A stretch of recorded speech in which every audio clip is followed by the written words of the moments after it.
हरे कृष्ण।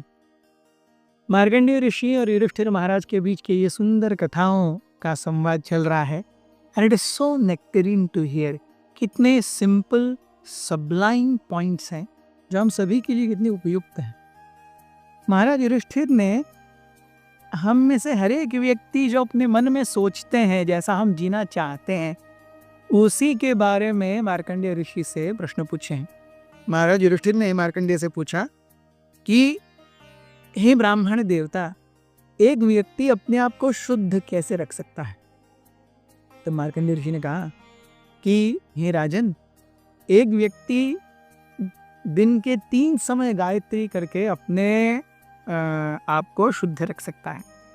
निश्चित रूप से जो दिन में 3 बार गायत्री करता है, गायत्री मंत्र का जाप करता है, वो उसके पाप धुल जाते हैं।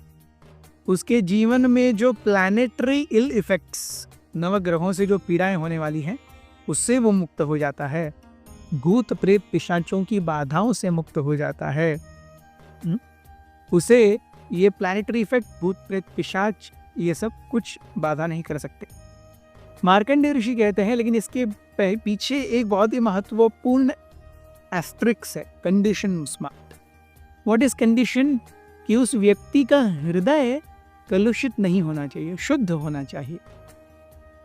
अगर कैरेक्टर शुद्ध है और हृदय शुद्ध है, तब ऐसे व्यक्ति का गायत्री जप ही ये रिजल्ट प्रोड्यूस करेगा, अन्यथा नहीं।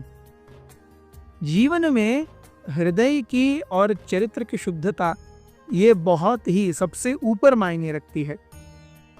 अगर बिना चरित्र और बिना हृदय की शुद्धि के व्यक्ति कोई तपस्या भी करता है, उस तपस्या का जो रिजल्ट है वो सुख और आनंद नहीं होता। कई बार ऐसी तपस्याओं का रिजल्ट भी दुखी होता है। So ultimately it is the purity of heart and the purity of character that matters. अगर हृदय और चरित्र शुद्ध नहीं है तो केवल संन्यास लेकर के, केवल गेरुआ पहन करके, केवल त्रिदंड ले करके, या घर छोड़ करके, या तपस्या करके, इन सब का कोई लाभ नहीं है।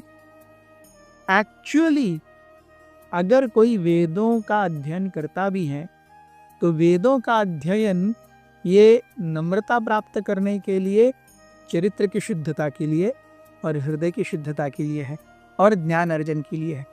अल्टीमेटली मार्कंडेय ऋषि कहते हैं यही 4 चीजें हैं कि शरीर की शुद्धता, हृदय की शुद्धता, विद्या और नम्रता।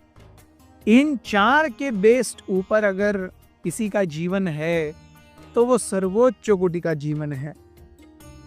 अगर इनसे डिवॉइड ये 4 चीजें नहीं है और व्यक्ति बाकी कुछ भी कर रहा है, तो वो एक मृत व्यक्ति या मृत शरीर के जैसा है, जो शरीर तो है लेकिन उसके अंदर आत्मा या प्राण वायु नहीं बह रही है। अल्टीमेटली अगर कोई शुद्ध रहता है तो भी उसे आत्मज्ञान और आत्म साक्षात्कार की प्राप्ति होती है। बिना शारीरिक और मानसिक हृदय की शुद्धता के व्यक्ति आत्म साक्षात्कार और भगवत साक्षात्कार नहीं कर सकता।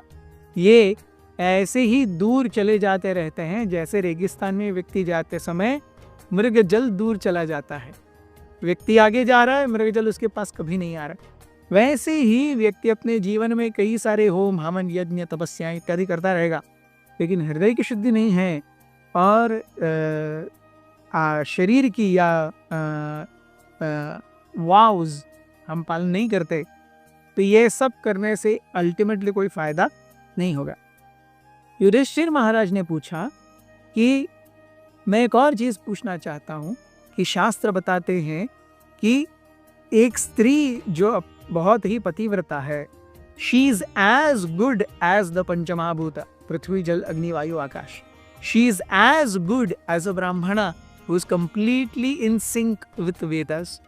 इसके बारे में आप मुझे क्या ज्ञान देना चाहेंगे? निश्चित रूप से एक स्त्री का जो जीवन है वो पुरुष के जीवन से ज्यादा कठोर है, ज्यादा तपमय है। और अगर स्त्री पतिव्रता है तो उसका क्या कहने। तो इस पर मार्कंडेय ऋषि कहने लगे निश्चित रूप से है वत्स, एक स्त्री का जन्म पुरुष से ज्यादा कठिन है। इसीलिए भगवान ने स्त्री को पुरुष से ज्यादा सहनशीलता दी है।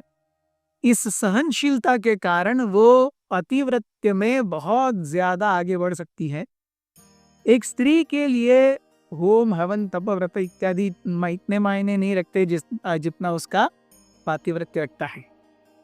इसको बताते हुए मैं आपको एक कथा सुनाऊंगा, इसे ध्यान से सुनिए। ये क्या कथा है जो मार्कंडेय ऋषि ने युधिष्ठिर महाराज को बताई, ये हम सुनेंगे अगली बार से। हमारे साथ बने रहिए। बहुत बहुत धन्यवाद।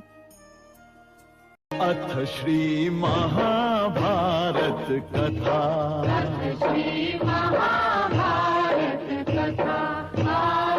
महाभारत कथा